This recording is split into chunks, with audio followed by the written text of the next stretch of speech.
At 3 o'clock in the morning on February 1502, a piercing cry cut through the stone corridors of the Este castle.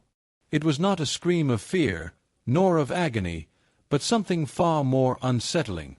The guards lowered their eyes in silence, while diplomats and courtiers exchanged tense glances, each of them fully aware that what they were hearing was not ordinary passion, but the enactment of the most dangerous and secretive ritual of power in Renaissance Europe.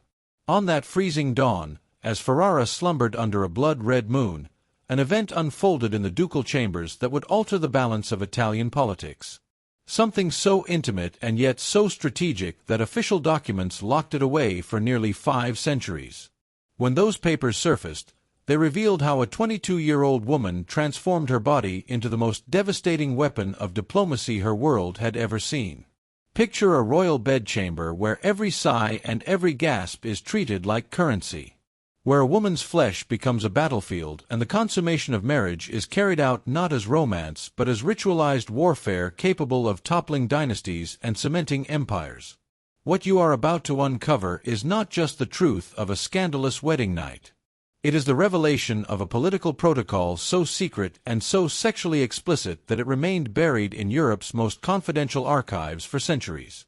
This is how Lucrezia Borgia, daughter of a pope twice widowed through political murders, shifted from pawn to predator. How one night of carefully observed intimacy became the cornerstone of a dynasty. A night spoken of in whispers like 3 words carried by a royal chancellor. Enough to explain why this woman both feared and desired shaped the destiny of Italy forever. Brace yourself. What took place before dawn will shatter everything you thought you knew about sex, power, and politics in the Renaissance. If your heart is already racing from this glimpse into history's forbidden chambers, just imagine what lies ahead. Give this video a like if you want us to keep unearthing the hidden protocols that reshaped empires. And in the comments, tell us the name of that queen, duchess, or courtesan whose darkest secrets you want exposed. The one mentioned most will star in our next investigation. Subscribe and ring the bell because these truths are only revealed to those who dare join our secret brotherhood. The year was 1502, the height of Borgia influence. Rodrigo Borgia, Pope Alexander V, had secured control of Italy through marriages that turned his children into weapons on the political chessboard. In this volatile climate, Lucrezia was more than just a noble bride. She was the embodiment of sexual diplomacy itself. Italy was splintered into rival powers where every union between aristocrats functioned like a treaty, every wedding bed a battlefield. The duchies of Ferrara, Milan, Naples, and the Papal States held together by fragile alliances sealed between silk sheets. Marriage here was not about love. It was survival. For the Este family of Ferrara, the stakes were life and death. The ruling Duke Eol had staked the future of his dynasty on this alliance with the Borgias. His son and heir, Alfonso d'Este, would become the living instrument of that gamble. Negotiations concluded on December 30th, 1501 with terms that revealed just how transactional this marriage truly was. Lucrezia's dowry was 100,000 gold ducats, enough to fund entire cities for a year. Yet, the real price of this deal would be measured not in gold, but in flesh on the wedding night itself. Records from the period show that secret protocols existed to guarantee aristocratic unions. Consummation was never simply private. It demanded official witnesses and confirmation because legitimacy of the entire dynasty depended on it. The first night of marriage became a quasi-public performance where the outcome in bed decided the fate of nations. The chosen date, February 2nd, was no coincidence. It was the feast of the purification of the Virgin, a Catholic holy day. By aligning the wedding bed with sacred ritual, the Borgias and Estes fused the divine and the carnal, making this consummation not only a sexual act but a ritual of dynastic sanctification. Lucrezia entered Ferrara, carrying the weight of 2 disastrous marriages. At 22, her beauty, described by the poet Pietro Benbow as rare and luminous, was rivaled only by her blood-stained reputation. Her first husband, Giovanni Forza, had fled after being accused of impotence.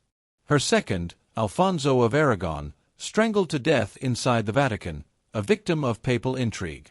This bride was no innocent. She was a survivor armed with intelligence, sensuality, and a dangerous mastery of turning weakness into strength. Her new husband could not have been more different. Alfonso d'Este, 25 years old, was a soldier, an engineer, and a man who forged his own cannons with bare hands. Unlike the weak courtiers of other Italian courts, Alfonso radiated power without needing to prove it. He played music with elegance, designed artillery with precision, and embodied both the strength of a warrior and the refinement of a Renaissance prince. The collision of these two figures, Lucrezia, weaponized through seduction, and Alfonso embodying raw and pragmatic power, set the stage for one of the most explosive unions of the age. The unexpected meeting at Bentivoglio on January 3rd had already changed everything. In that private encounter, Lucrezia and Alfonso discovered a spark of real attraction, something no one had planned for and something that would complicate the cold calculations of political strategy. What was supposed to be a ritualized performance was now laced with authentic passion, giving the coming night an intensity that neither church nor state could fully control. On February, I Ferrara became a theater. The triumphal procession that carried Lucrezia into the city was staged like an overture to the true performance that would follow behind locked doors. Citizens cheered as she passed, cloaked in a French gown lined with man, a necklace of diamonds and rubies catching the winter light. But as the people applauded, another performance was already being prepared in secret. In the palace corridors, spies and scribes positioned themselves to record the smallest detail of what was about to unfold. Among them was Isabella d'Este's own chancellor, placed there by the Duchess herself, a rival determined to turn the most intimate of knights into political intelligence. This was no coincidence. It was espionage, a deliberate act to gather proof that could later be weaponized in the cutthroat world of Italian power politics. The date itself added another layer of symbolism. On February Ident, the Feast of the Purification of the Virgin Mary carried with it a paradox, sanctity, and sexuality fused together. The sacred colliding with the profane. Nothing about this timing was accidental. Every gesture, every ritual had been planned to turn the consummation into a dynastic sacrament, binding not only two bodies, but two great houses. Inside the ducal apartments, the stage was set. Crimson velvet curtains enclosed the bed like theater drapery. Silver candelabras flickered against Flemish tapestries depicting wars and alliances. A reminder of what was truly at stake. Here in a room transformed into both sanctuary and stage, the most important political performance of the decade was about to be enacted. When Alfonso entered, both he and Lucrezia knew their roles. Their meeting at Bentivoglio had already awakened something genuine between them. But now that spark had to be harnessed and displayed as proof. What would unfold was not merely a private act. It was a ritual rooted in centuries of aristocratic custom. For noble marriages in Europe, consummation was more than intimacy. It was a certificate of legitimacy, a binding act that proved heirs could be born, alliances secured, dynasties continued. But in Renaissance Italy, disproof required witnesses, silent, hidden, but present nonetheless. The royal bed became a courtroom. The act of love, a verdict that would decide the future of nations. Lucrezia, hardened by two disastrous marriages, understood this better than anyone. Giovanni IV's impotence had turned into public humiliation and annulment. Alfonso of Aragon's death by strangulation in Vatican chambers had shown her that weakness in the marriage bed meant weakness in politics, and weakness in politics could mean death. These lessons shaped her strategy. She would no longer be a pawn. She would survive, even dominate, by turning her body into a weapon. Alfonso, too, grasped the stakes. His virility was already known, but knowledge was not enough. It had to be proven, documented, witnessed. The Este family could not risk whispers of impotence or infertility. To ensure legitimacy, the ritual called for more than one consummation. Every act would be recorded as irrefutable evidence, a shield against annulments, scandals, or assassination plots. And so the night began. The first consummation carried a charge neither had expected. Real passion mixed with political necessity, producing an energy that startled even them. For once, duty and desire were aligned. This union was not just staged, it was lived. The second consummation, recorded by Isabella d'Este's embedded chancellor, showed just how closely every moment was monitored. To outsiders, this might seem an invasion, but in the eyes of the court, it was duty. The bedchamber was simply an extension of the treaty room, and every sigh and cry was political testimony. The third and final act sealed the ritual. It was no longer just the bonding of two individuals. It was the creation of a living alliance, a new axis of power between the Borgia and Este families. The official records of that night provided the legal and political validation both houses needed. Alfonso's endurance and composure proved not only his virility but his psychological steel. To perform under such pressure required the same discipline he showed as a military leader. Lucrezia, for her part, revealed the survivor's instincts that had kept her alive through betrayal and blood. Together they had transformed a dangerous test into triumph. This night of passion witnessed, documented and sanctified was not just about love. It was politics. It was power. Lucrezia's ability to transform weakness into power, turning her own body into a shield against political destruction, set a precedent that would echo across the Renaissance.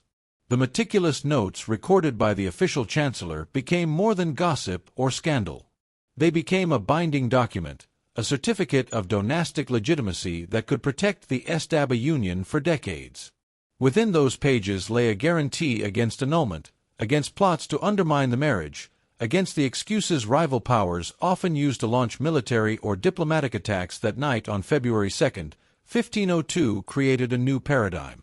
From then on, documented multiple consummation was not an oddity, but the standard for validating political unions of the highest importance. The royal bedchamber was no longer simply a private space. It was a courtroom, a stage, and a battlefield where sexual performance itself determined the fate of empires. When dawn broke on February 3, two individuals had been transformed.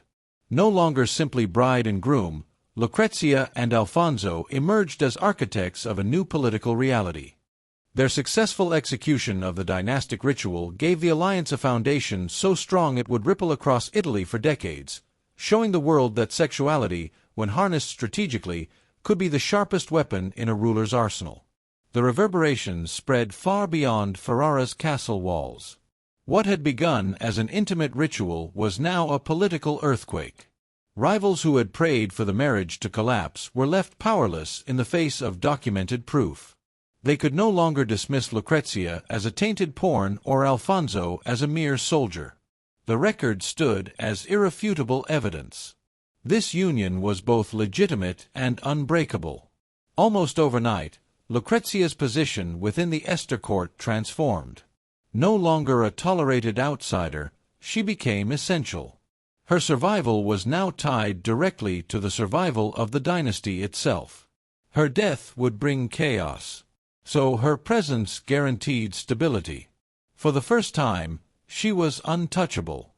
Alfonso, too, emerged stronger. His performance had proven not only virility but resilience under pressure. Where other noble heirs had faltered, humiliated by annulments or whispers of inadequacy, Alfonso had triumphed. His reputation as the true successor of Ferrara was no longer a question but a fact. But not everyone rejoiced. Isabella d'Este, who had always ruled court life as the unrivaled star, now faced a dangerous rival. Lucrezia's success had turned her from a target into a force. The rivalry between the two women, already tense from their first meeting at Malibero, now exploded into a silent war. Ferrara became a stage for psychological combat.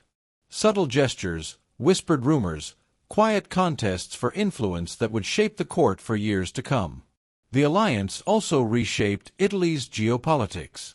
France, Spain, and rival duchies were forced to acknowledge the Este bond as a consolidated power bloc. Diplomatic calculations shifted. Treaties, trade routes, and military strategies had to be redrawn around the fact that the bourgeois and estes had successfully fused into one. Yet politics was not the only battlefield. On September 5, 1502, Lucrezia gave birth to a stillborn daughter after convulsions in labor.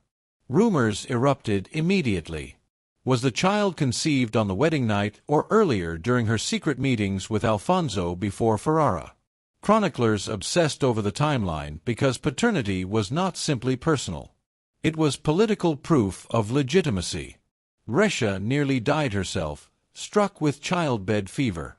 Many women did not survive.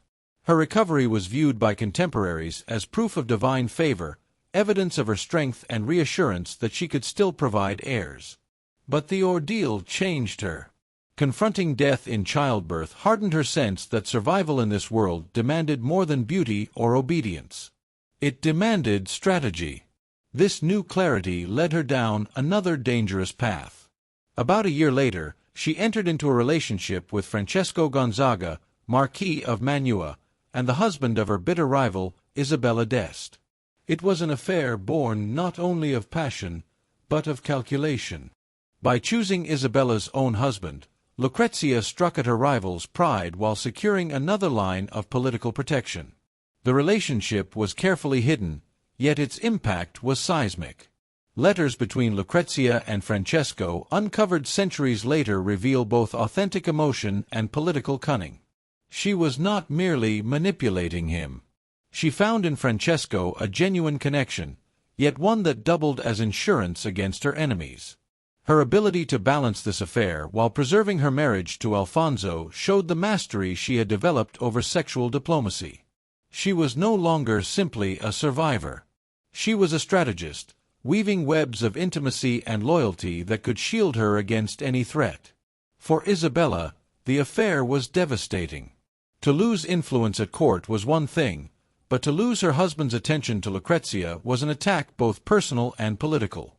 The rivalry that followed would haunt Ferrara's court for decades. For Isabella d'Este, the revelation that her husband had fallen into the arms of her fiercest rival was more than humiliation. It was a political catastrophe. Court whispers turned into daggers. The very woman she sought to diminish had struck back with a weapon. Isabella herself had mastered influence through desire. Lucrezia had not only avenged herself, but she had redefined the game, showing that intimacy could be weaponized as effectively as armies.